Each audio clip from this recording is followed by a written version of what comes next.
Ranger Mike Sullivan risked everything to save dying bear cubs. Years later, they did the unbelievable. The crisp morning air carried the scent of pine and damp earth as wildlife ranger Mike Sullivan trekked through the dense Montana wilderness. Sunlight filtered through the towering evergreens, casting long, shifting shadows over the underbrush.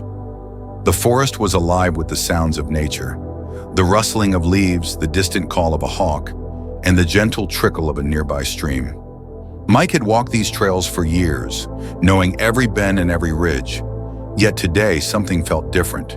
His instincts, sharpened by over a decade of working in these rugged lands, told him something was wrong. It started with the silence. The birds had gone quiet, their usual chatter replaced by an eerie stillness that set Mike's nerves on edge. He slowed his pace, scanning the surroundings for anything unusual. Then he heard it, a faint whimpering sound, barely audible over the whisper of the wind. Mike stopped in his tracks, holding his breath, ears straining. The sound came again, weak, trembling, filled with a desperation that made his gut tighten. He moved carefully through the brush, following the sound, his boots crunching softly against the damp forest floor. Pushing aside a tangle of ferns, he saw them. Two tiny black bear cubs huddled together beneath the exposed roots of a fallen tree. Their fur was matted with dirt and twigs, their small bodies trembling as they pressed into each other for warmth. Their wide, fearful eyes locked onto Mike the moment he stepped closer. He crouched, his years of experience warning him not to make sudden movements. He could see the fear in their fragile bodies, the way their small claws gripped the earth as if trying to sink into it and disappear. But there was something else in their eyes too, something that squeezed at his heart, a quiet plea for help.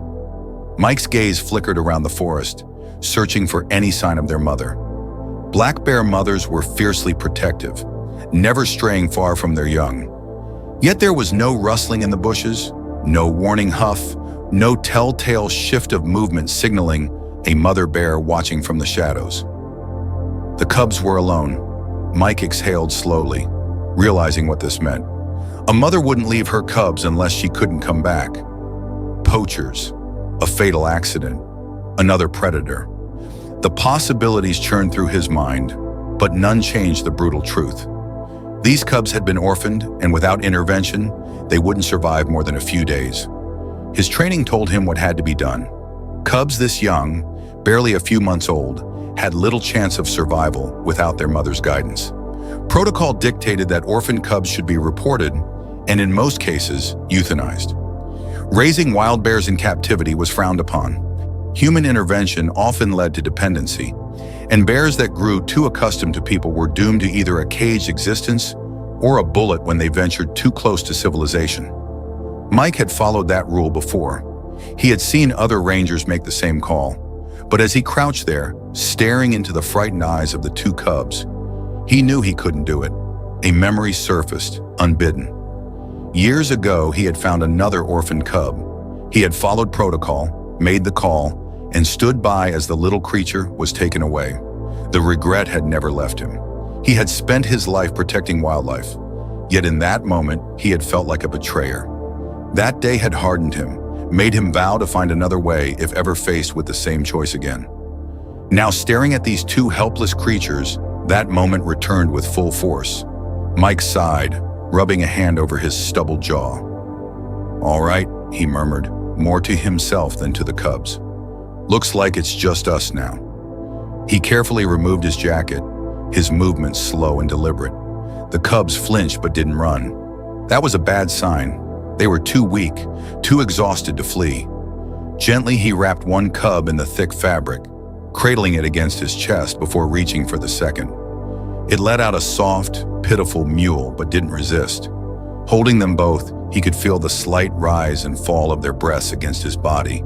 Too light, too shallow. They needed food, warmth, shelter. The hike back to his cabin was slow, every step deliberate to avoid jostling the cubs too much. The weight of them, though small, felt heavier with every passing moment, the burden of responsibility sinking into his bones. As he walked, his mind raced with questions. Could he really do this?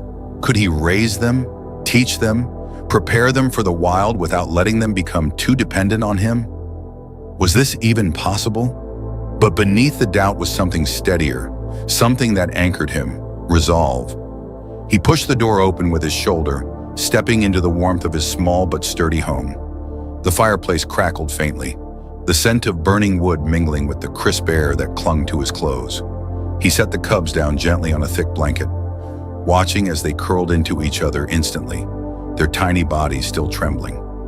Moving quickly, he filled a pot with warm water, heating it just enough before soaking a clean cloth in it. He dabbed at their fur, cleaning away the grime and mud, careful not to startle them. Their bellies rumbled softly, and he made a mental note. Food was next. He had some supplies, though nothing specifically for bear cubs. Goat's milk would do for now.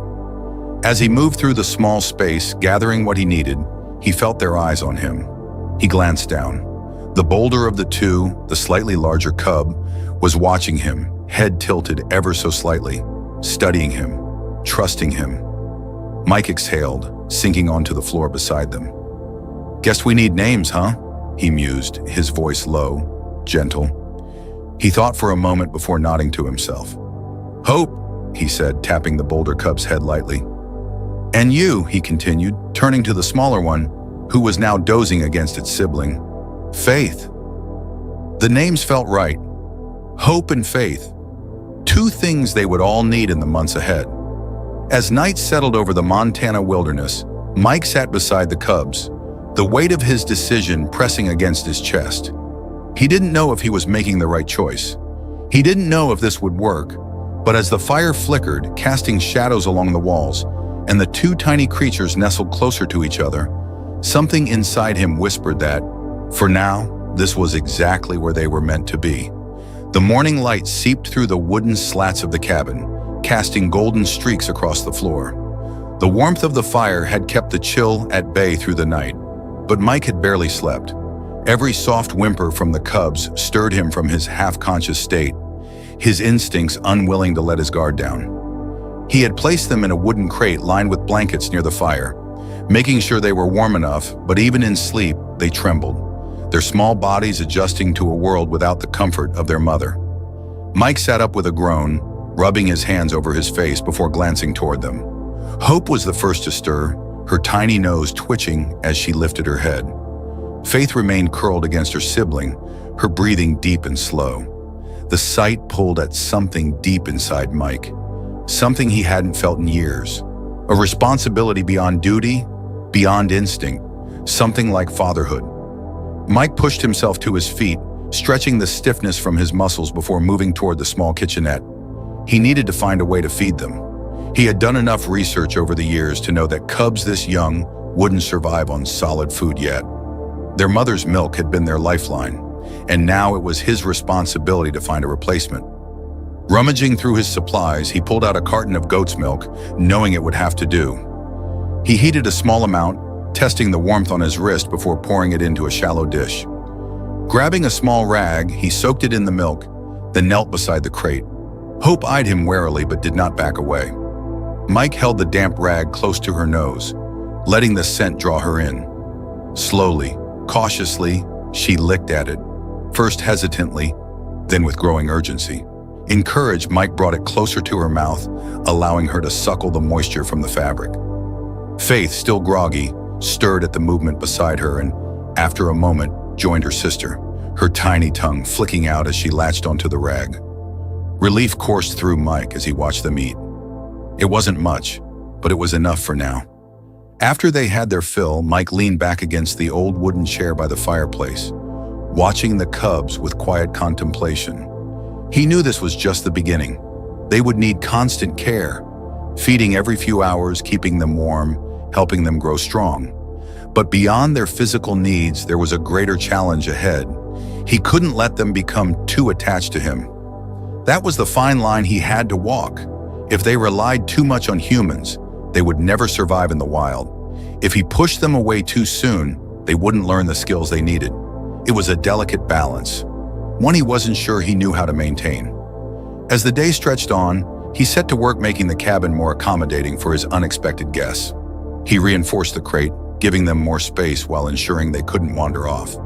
He placed soft towels inside, mimicking the warmth of a den, How two creatures so fragile could have survived even a single night in the wilderness alone. It was a miracle he had found them when he did.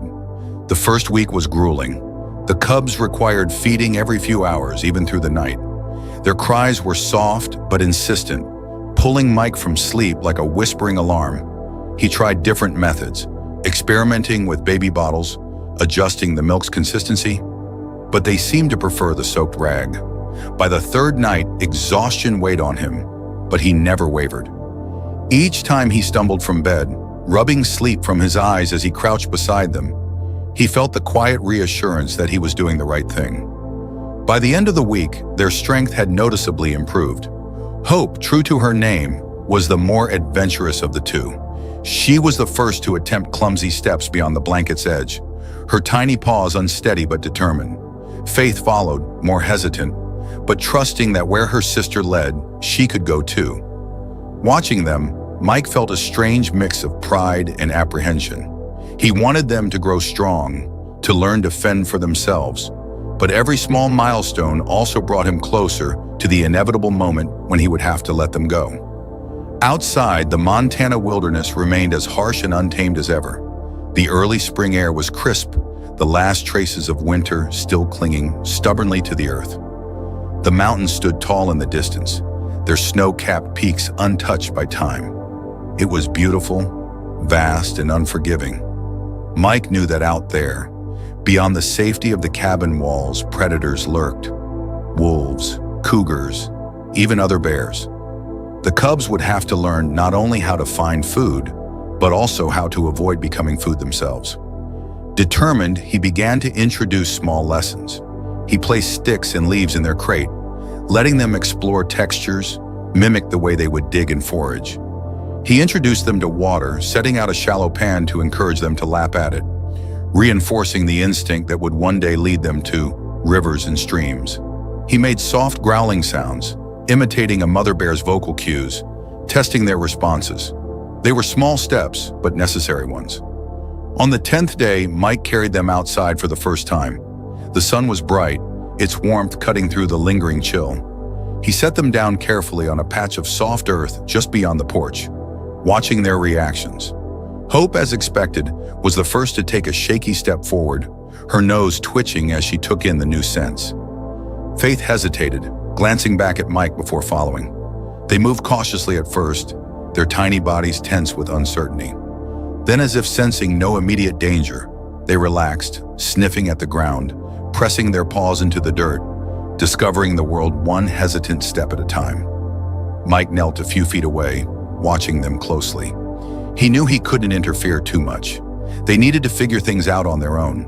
He observed as Hope pawed at a leaf, batting it with playful curiosity, while Faith pressed her nose against the grass, inhaling deeply. It was a small moment, but it was everything. This was where their survival began, not in the safety of the cabin, but here, in the world they would one day have to call home. As the sun began to dip lower in the sky, Mike gently gathered them in his arms, carrying them back inside. Hope squirmed slightly, wanting to explore more, while Faith nestled into his chest, tired from the day's adventure. Mike sighed, closing the door behind him, knowing that this was only the beginning. The real work was yet to come, but for now they were safe, and that was enough. The following weeks passed in a blur of routine and quiet resilience, the cabin transforming into something of a den, a place where the wild and the domestic coexisted in a fragile balance. Mike had settled into the rhythm of care, feeding, watching, teaching, but it was the cubs who dictated the pace, their rapid growth forcing him to adapt with each passing day. Hope and Faith had begun to explore beyond the immediate safety of their crate, their steps more confident, their curiosity boundless. Hope, always the leader, would clamber over obstacles without hesitation, nudging Faith to follow, while Faith, more cautious but no less determined, took her time, assessing the risk before committing. Their personalities, so distinct yet so intertwined, reminded Mike of something he hadn't felt in a long time. The delicate responsibility of guiding something without breaking it, of giving just enough freedom to learn, but not enough to fall beyond saving. It was on a particularly clear morning that Mike decided the time had come for a greater challenge. But the air carried the crispness of new life, of spring creeping in beneath winter's retreat. He gathered the cubs in his arms, their weight noticeably heavier now, their fur thicker, their movements restless. Hope wriggled impatiently, her small paws pushing against his forearm as if eager to be set down, while Faith remained still, trusting, her dark eyes blinking slowly as she took in the world from the safety of his grasp. Mike stepped outside, inhaling deeply, the scent of pine and damp earth filling his lungs. The forest stretched before them, vast and untamed, and for the first time, he wondered if he had made a mistake. He set them down carefully in a small clearing just beyond the cabin's porch, watching as they hesitated, their noses twitching as they sniffed the unfamiliar scents carried by the wind. Hope, true to her name, was the first to step forward, her claws sinking into the soft ground as she padded forward cautiously. Faith followed, staying closer to Mike, her ears twitching at the rustling leaves overhead. He remained crouched, observing, but not interfering, knowing that every moment they spent outside was a lesson, a step toward the independence they would one day need. Hope discovered a fallen log and immediately began scratching at the bark, her tiny claws making little impact, but her determination unwavering.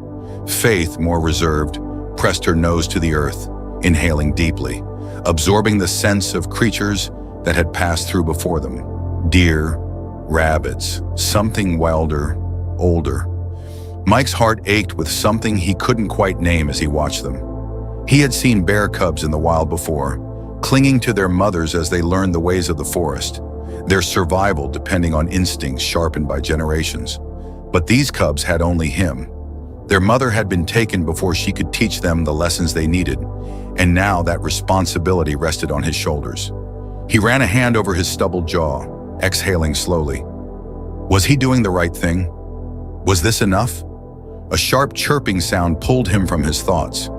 Hope had found a cluster of beetles beneath the log and was pawing at them curiously, watching as they scurried in different directions. Faith, emboldened by her sister's actions, crept closer, watching but not touching. Mike smiled despite himself. It was small, but it was progress. He spent the next few hours letting them explore, occasionally stepping in when their curiosity led them too far, but mostly he let them be. Let them feel the earth beneath their paws, the wind against their fur, the way the world moved and breathed around them. When the sun dipped lower in the sky, casting long shadows through the trees, he knew it was time to bring them back. Gathering them in his arms, he carried them inside, where the warmth of the fire greeted them, a stark contrast to the cooling air outside. They ate hungrily, their tiny mouths smacking as they lapped at the milk-soaked rag, their bodies pressed together for comfort. Mike sat beside them, exhaustion tugging at his bones, but his mind restless. He needed to do more, needed to prepare them for the reality of the wild. The next morning he set out before dawn, leaving the cubs nestled in their crate as he ventured deeper into the forest. He needed to map out a path, a safe but challenging route where he could start teaching them how to navigate the terrain, how to climb, how to find food. The landscape was harsh but full of life, the trees standing tall like ancient sentinels, their bark scarred by time and weather. He found a small stream, its water crisp and clear, winding through the underbrush like a silver ribbon. This would be their first lesson. Water. They needed to learn where to find it, how to recognize safe sources, how to trust their instincts. By midday, he returned to the cabin, the cubs awake and alert, their dark eyes following his movements as he prepared them for another excursion. He carried them once again, but this time when he reached the stream, he set them down near the edge and stepped back. Hope, eager as always, padded forward, sniffing at the water before dipping a tentative paw in. She recoiled at first, shaking off the cold droplets, but then, emboldened by curiosity, she tried again. Faith, more hesitant, watched her sister before slowly approaching, her nose touching the surface, creating ripples that spread outward. Mike crouched nearby, ready if they needed him, but otherwise silent, letting them learn. Hope waded in deeper, her small body barely making a disturbance in the current. Faith followed, her movements more careful but no less determined. Mike felt something settle in his chest, a quiet reassurance that, despite his doubts, they were learning. They were adapting. Noise. A sound he had learned to use when guiding them. They responded, climbing onto the bank and shaking their fur, droplets catching the sunlight like scattered diamonds. Carrying them home that day felt different. Lighter somehow. He had worried, from the moment he had found them, that he was doing more harm than good, that by saving them, he was only delaying the inevitable. But today, watching them in the water, seeing them respond to the world with the instincts buried deep within them, he felt hope. That night, as he lay on his cot, listening to the soft breathing of the cubs curled beside the fire, he allowed himself to believe, just for a moment, that maybe, just maybe, they had a chance. The wind carried the scent of pine and damp earth as Mike trudged through the forest, the cubs trailing behind him, their small paws pressing into the soft soil. The morning light filtered through the towering evergreens, dappling the ground with shifting patches of gold. It had been nearly a month since he had found them, and in that time, hope and faith had grown stronger, more confident, their instincts sharpening with each lesson. But there was still so much to teach them. They needed to learn how to climb, how to find food, how to recognize danger. He couldn't afford to let them get too comfortable depending on him.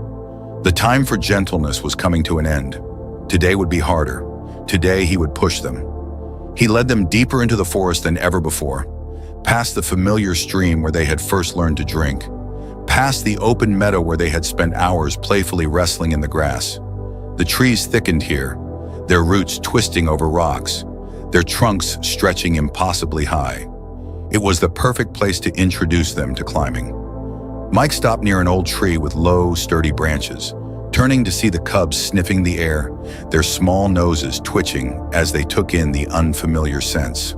Hope, as always, was the first to move forward, padding toward the base of the tree and pawing at the rough bark. Faith hung back, her dark eyes flickering between her sister and Mike, as if waiting for reassurance. He crouched down, picking up a small stick and dragging it along the bark, mimicking the motion of a bear sharpening its claws. "This is how you climb," he murmured, watching as Hope pressed her paws against the trunk, testing the surface. She hesitated at first, but her curiosity overpowered her caution. With an awkward scramble, she hoisted herself up onto the lowest branch, gripping the bark with tiny claws. Mike held his breath as she steadied herself, wobbling slightly before digging in and pulling herself higher. She was a natural. Faith, however, remained rooted to the ground, her small body tense with uncertainty. Mike didn't intervene. He needed her to decide on her own, to find the courage buried within her. Hope let out a soft huff from above, as if calling her sister to follow. Faith inched forward, pressing her nose against the bark, her ears twitching. Then finally she lifted one paw, then another, dragging herself up with slow, hesitant movements. Mike exhaled, watching as she climbed onto the same branch, clinging tightly, her little chest rising and falling with quick breaths. It wasn't graceful, but it was a start. Hope, emboldened by her success, attempted to climb higher, but her claws slipped and she tumbled back down, landing with a small grunt. Faith, startled, immediately leapt down after her, pressing close to her sister as if checking for injury. Hope shook herself off, undeterred, and within moments she was clawing her way back up. Faith followed. Again and again, they climbed, falling, trying, climbing again. Mike watched in silence, his heart swelling with pride. They were learning. As the sun rose higher, he led them further, stopping near a fallen log riddled with claw marks and the faint scent of decay. A bear had been here. He could see the signs: torn bark, disturbed earth, the lingering musk of something wild. This was another lesson. He crouched beside the log, running his fingers along the grooves left behind by another bear's claws. He needed them to recognize these signs, to understand that they were not alone in this forest. Hope pressed forward, sniffing eagerly, her tiny nose wrinkling at the unfamiliar scent. Faith hesitated but eventually followed. Mike waited, watching for their reactions. Would they be curious? Fearful? Understanding these marks meant understanding territory, meant knowing when to fight and when to flee. It could mean the difference between survival and death. Hope let out a soft growl, pawing at the bark, mimicking the marks left behind. Faith flinched at the sound, her ears pinning back, but she didn't run. Mike nodded. That was enough for today, longer with each step. The cubs padded beside him, their movements steadier, more confident. They were beginning to belong to this place. He could see it in the way they carried themselves, in the way their small bodies no longer clung to his every movement. As they reached the water's edge, Hope immediately splashed in, her reflection rippling as she swatted at the current. Faith remained on the bank, watching, waiting. She was always waiting. Mike knelt, picking up a small rock and tossing it into the water. It landed with a soft plunk, sending ripples outward. Hope pounced after it, and after a long moment of hesitation, Faith stepped forward, dipping a paw into the cool stream. Mike watched them play, watched as the sun glinted off their wet fur, and for the first time since finding them, he allowed himself to imagine a future where they thrived, a future where they no longer needed him. It was a painful thought, but a necessary one. He couldn't keep them forever. They weren't pets. They were wild creatures, meant to roam, meant to carve their own path through the mountains and valleys. His job was not to hold on to them, but to prepare them for the moment they no longer looked back when they walked away. The days stretched into weeks, each one bringing new challenges, new lessons. He taught them to dig, to sniff out food, to listen for danger. He introduced them to new sounds, new smells, pushing them further from the comfort of the cabin each day. He left food for them in hidden spots, forcing them to search, to use their noses, their instincts. And slowly they changed. They grew. They became more than just orphans. They became bears. But with their growth came a growing distance. They no longer whined for him at night. They no longer sought him out for comfort when startled. They still followed him, still watched him. But there was something different in their eyes now. A wildness that had not been there before. It was what he had wanted, what he had worked toward, but the ache in his chest did not lessen. One evening, as he sat by the fire, Hope and Faith curled together nearby, he found himself staring at them for a long time, memorizing every detail. The way their fur caught the firelight, the slow rise and fall of their breaths, the faint scars from their first failed climbs. He knew deep down that the day was coming when they would leave, and when that day arrived, he would have to let them go. He would have to watch them disappear into the trees, into the vast, endless wilderness, knowing he had done all he could. He reached out, running his fingers through their soft fur one last time before rising to his feet. They stirred but did not wake. He walked to the cabin door, pushing it open, staring out into the dark forest beyond. The trees swayed gently in the wind, whispering secrets only they could understand. He listened, inhaling deeply, letting the night settle into his bones. When he turned back, the fire crackled softly, casting flickering shadows across the walls. Hope and Faith would leave him one day. And when they did, the cabin would be quiet again. The nights would be empty. But for now, they were still here, and that was enough. The morning was still when Mike awoke, the soft glow of dawn filtering through the trees, casting the cabin in hues of gold and amber. The air smelled of damp earth and pine, the crispness of the coming autumn creeping in. He sat up slowly, rubbing a hand over his face before turning his gaze toward the two cubs curled together near the dying embers of the fire. Hope's head rested against Faith's back, their fur rising and falling in unison with each slow breath.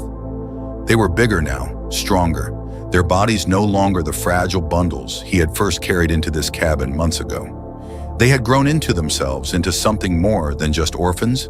They were bears, wild, capable, and restless.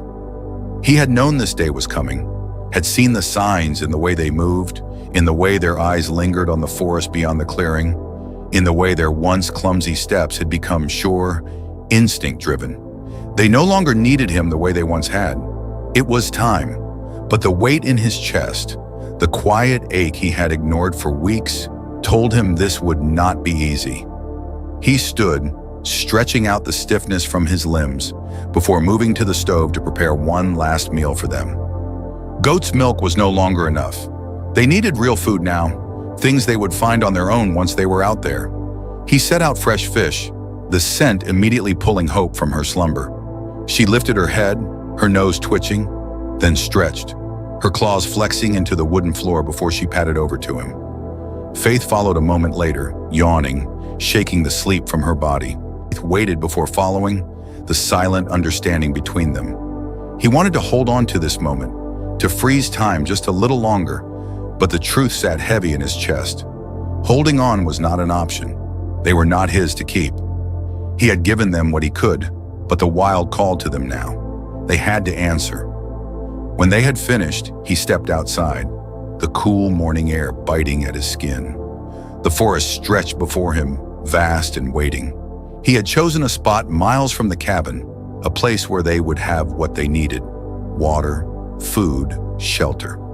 A place far enough from human settlements that they would not learn bad habits, but close enough to familiar ground that they would not feel lost. He whistled softly, a sound they had come to recognize, and within moments they appeared, stepping hesitantly onto the porch. Hope's ears twitched, her head tilting as if questioning. Faith pressed close to her sister, her dark eyes fixed on Mike. He exhaled slowly, then turned, leading them toward the trees. The walk was long, but quiet. Hope stayed ahead, her nose to the ground, following scents, testing her instincts. Faith remained closer to Mike, occasionally brushing against his leg as if seeking reassurance. He didn't stop her, not yet. Letting go would take time. He pushed forward, leading them deeper into the wilderness, past the stream where they had first learned to wade, past the clearing where they had learned to climb, until they reached the place he had chosen. A small meadow stretched out before them, bordered by thick trees, the sound of a nearby river carrying through the wind. It was perfect, safe. He stopped. The cubs hesitated, sensing something different in his stance. Hope sniffed the air, then turned to him, waiting. Faith did the same, her ears pinned back slightly. Mike swallowed hard. He crouched down, reaching out to run a hand through their fur one last time, feeling the warmth, the life beneath his fingers. He wanted to say something, to explain, to make them understand, but words felt useless. Instead, he let his hands linger, let them feel the weight of what this moment meant. Then slowly, he stepped back. Hope watched him, her dark eyes unreadable, but something in her posture shifted. She turned first, stepping toward the trees, moving with a confidence that had not been there months ago. Faith hesitated, looking between Mike and her sister, her small body trembling slightly. He forced himself to stay still, to not call her back. Instead, he met her gaze and nodded once, barely perceptible. She blinked, as if understanding, then turned, following Hope into the trees. Mike stood there long after they had disappeared, his ears straining for any sound, for any sign that they might turn back. But they didn't. The forest swallowed them whole, and the silence that followed felt deafening. He let out a slow breath, his chest tight, his hands clenched at his sides. This was what he had prepared them for. This was what they were meant for. He had done his part. The walk back to the cabin felt longer than before, the weight of solitude settling onto his shoulders with every step. When he finally pushed open the door, the emptiness hit him all at once. The crate by the fire was vacant, the small indentations where they had once slept already cooling. The air was still, unmoving, and for the first time in months, the cabin felt like just a cabin, not a home. Days passed, then weeks. The loneliness became something familiar, something he carried with him on his patrols through the wilderness. He fell back into routine, monitoring the land, tracking migrations, ensuring the balance of the forest remained intact. But every so often, he would pause, his ears pricked at the sound of rustling in the underbrush, his heart momentarily lifting before he reminded himself that they were gone. Then one crisp autumn morning, something changed. Mike had been checking the stream for signs of new wildlife when he felt it, that inexplicable sensation of being watched. He turned slowly, his breath catching in his throat. There, at the edge of the trees, stood two figures, their dark eyes locked onto his. Hope had grown, her body leaner, stronger, her fur sleek with the signs of a true wild bear. Faith stood beside her, still slightly smaller, but no longer hesitant. They did not move toward him. They did not whine or seek his touch. They simply stood there watching. A lump formed in his throat. He didn't dare step forward, didn't dare break the fragile moment that hung between them. Instead, he remained still, letting them decide. Hope exhaled a soft, knowing sound, then nudged Faith gently before turning, disappearing once more into the trees. Faith lingered a moment longer, her dark eyes holding his, and then she too was gone. Strong, they had survived, and in that, he found peace. He turned back toward the cabin, his steps lighter than they had been in weeks. He would always wonder about them, always search for their tracks when he walked the forest. But he knew now without a doubt that they no longer needed him. They belonged to the wild, to the rivers and trees and the endless stretch of untamed land. And somehow that was enough.